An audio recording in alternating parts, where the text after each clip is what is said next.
You're now watching The Walk Daily.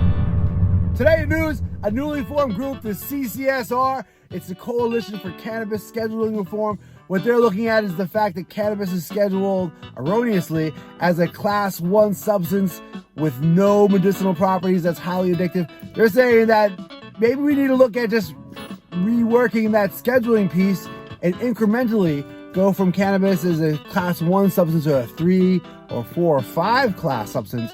And when you get out of Class 1 or 2 substances, those particular substances prevent companies who are selling them from participating in tax breaks. So they're saying that if they get this at least incrementally handled, there'll be a benefit for a lot of the companies because they'll probably be able to save some money on taxes, and that the Class 1 piece actually is harmful.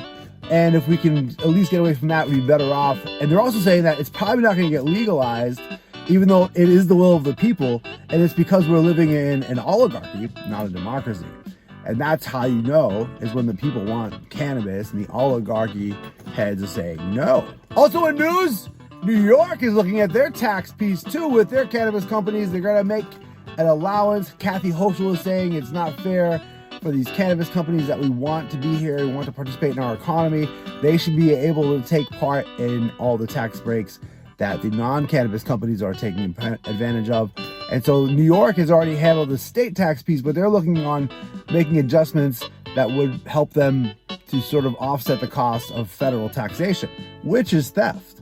New York is looking to roll out legal cannabis, and they have a lot of competition with themselves, actually, because there's a lot of illicit market cannabis happening in a way that you wouldn't even know it isn't legitimate cannabis. There's stores that have signs, and they're in major places, and there's people in them and employees, and it's a store. Also in news, the company Trulieve has been in the news a lot.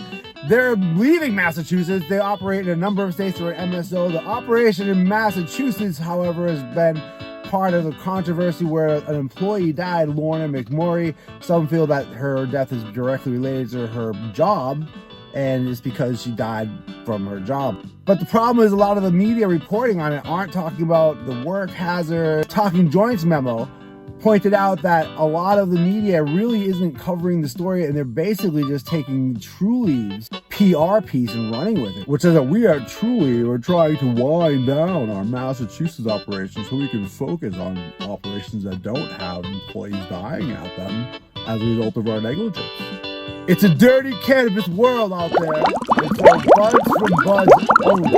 Thanks for watching The Walk Daily.